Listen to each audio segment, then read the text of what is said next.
नमस्ते मित्रांनो, आपण ऐकत आहोत अत्यंत हृदयस्पर्शी मराठी कथा 2 शब्द भाग 6.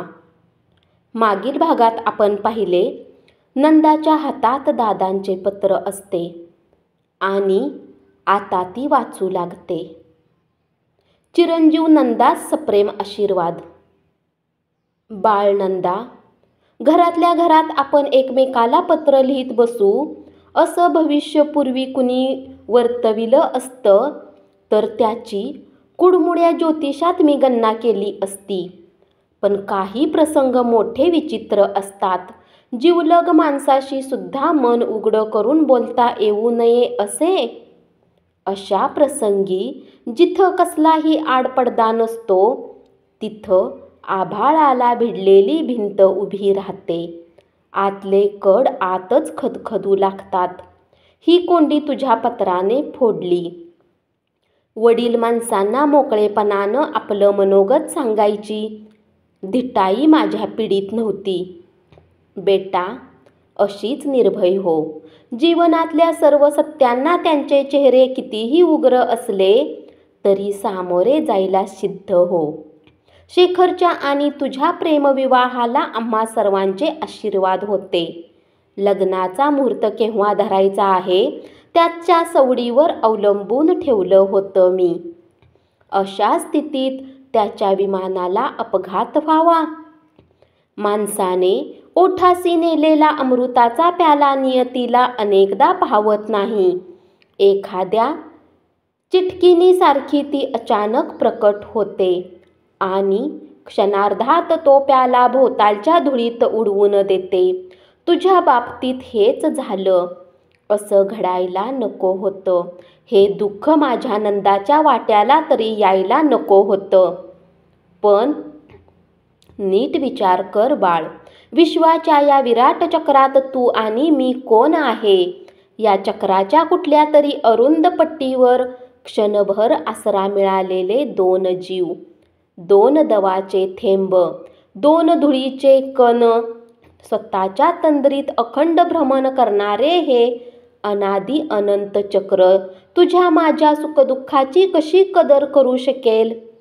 एका क्षणात तुकडे तुकडे झाले ते वेडे वाकडे तुकडे भूतासारखे तुला भेडसावीत आहेत. पण एक गोष्ट कधीही विसरू नकोस बेटा, भग्न स्वप्नाच्या तुकड्यांना कवटाळून बसण्यासाठी मनुष्य जन्माला आलेला नाही. मानवाचे मन केवळ भूतकाळाच्या साखळी दंड आणि करकचून बांधून ठेवता येत नाहीत. त्याला भविष्याच्या गरुड पंखांचे वरदानही लाभलं आहे. एखादं स्वप्न पाहणं, ते फुलवीत, ते सत्य सृष्टीत उतरावं म्हणून धडपडणं, त्या धडपडीतला आनंद लुटणं आणि दुर्दैवानं ते स्वप्न भंग पावलं तरी त्याच्या तुकड्यावरून रक्ताळलेल्या पायांनी दुसऱ्या स्वप्नामागनं धावून, हा मानवी मनाचा धर्म आहे. मनुष्याच्या जीवनाला अर्थ येतो तो यामुळेच. संकोच हा सत्याचा वैरी आहे म्हणून घटकाभर तो बाजूला ठेवून मी माझा अनुभव सांगतो तुला. मी कॉलेजात होतो तेव्हाची गोष्ट. शेजारची एक मुलगी मला फार आवडायची. तिच्याशी आपलं लग्न व्हावं असं वाटायचं, पण ते झालं नाही. त्या काळात ते झालं नाही. त्या काळात ते होणं शक्य नव्हतं. ते दुःख माझ्या मनात अनेक दिवस सलग राहिलं. पुढे माई माझ्या आयुष्यात आली. उन्हाळ्यात गार वाऱ्याची झुळूक यावी तशी. प्रथम कर्तव्य म्हणून आणि नंतर आनंद होऊ लागला म्हणून. माईला सावली देण्यात आणि तिच्या सावलीत विसावण्यात मी रमून गेलो. पहिल्या दुःखाचा मला विसर पडला. जी जखम असाध्य वाटली होती तिचा साधा वन सुद्धा राहिला नाही. पुढं माझं दुसरं स्वप्न होतं प्राध्यापक होण्याचं. ते खरं झालं. मी तत्त्वज्ञानाचा प्राध्यापक झालो. पण अनेक सुंदर स्वप्न पृथ्वीवर उतरली की कुरूप दिसू लागतात. ही स्वप्नाची रीतच झाली. केवळ एक वस्तू सुख प्राध्यापक म्हणून जीवन कंटण्याची माझी मलाच खंत वाटू लागली. पुढे चले जावची चळवळ सुरू झाली. देशभक्तीच्या नव्या स्वप्नांनी मला झपाटलं. भूमिगत कार्यकर्त्यांना मी घरी लपवून ठेवू लागलो. तेव्हा तू होतीस आईच्या पोटात. चळवळीकडे लक्ष द्यावं की चळवळीच्या पाहुण्यांची उठबस करावी या कात्रीत अनेकदा बऱ्याच बिचाऱ्या माईचं मन सापडे. फार कष्ट काढलं तिनं त्या काळात. तुझं अलकनंदा हे नाव मी ठेवलं ते या जगात प्रवेश करण्यापूर्वीच तुझा अवखळपणा लक्षात घेऊन. 42च्या त्या धामधुमीत माझी नोकरी गेली. पुढे प्रपंचाचा गाडा चालवण्यासाठी मी काय काय केलं याची कहाणी मी सांगत बसत नाही. ते दिवस आता मागे पडले आहेत.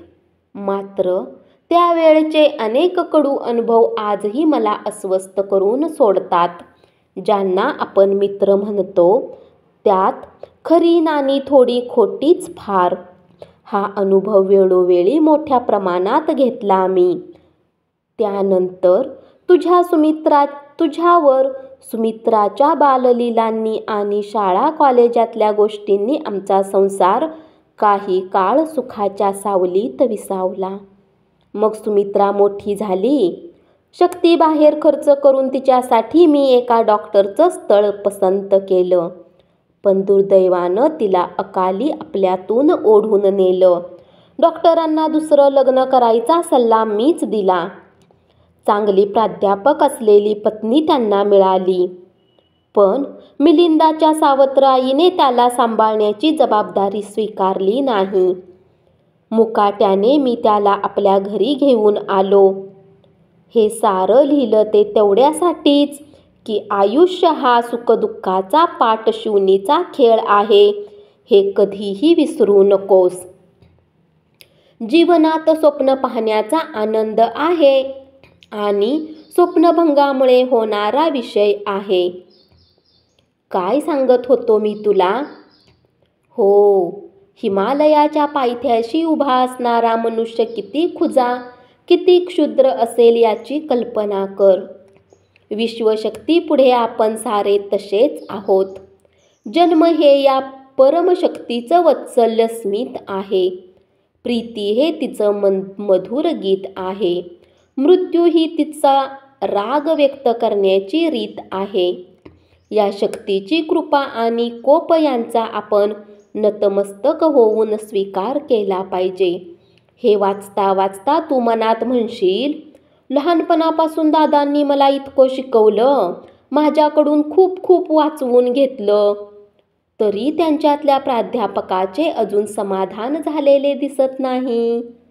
पण यावेळी उपदेशाचे घोट नको आहेत मला. ज्यामुळे जीवनाची गोडी कळेल असं काहीतरी. तेच तुला सांगण्याचा प्रयत्न करतोय मी. या जगात दुःख माणसाच्या पाचवीला पुजलेलं आहे. प्रत्येकाच्या आयुष्यात ते निरनिराळी रूप घेऊन येतात. स्वप्नभंग हा माणसाचा कायमचा सोबती आहे. पण माणसाचं मोठेपण आपल्या वाट्याला आलेलं सारं दुःख पाहून नवी स्वप्न पाहण्यात आहे. हलाहल पचवून अमृताचा शोध घेण्यात आहे आणि हे अमृत त्याला सर्वत्र सापडतं. सुमित्रा गेली त्या रात्रीची गोष्ट. माईला झोपेचे औषध देऊन निजवलं होतं. छोटा मिलिंद तिच्या कुशीत रडून रडून झोपी गेला होता. रात्री 2 वाजता तुझा डोळा लागला, पण काही केल्या मला झोप येईना. ज्या मुलीला अंगाखांद्यावर फुलासारखे खेळवलं होतं, तिच्या निर्जीव देहाला अग्निसंस्कार करताना अजूनही ती आठवण झाली की अंग शहारतं. माई मध्येच जागी होईल म्हणून तिच्यापाशी बसून मी होतो.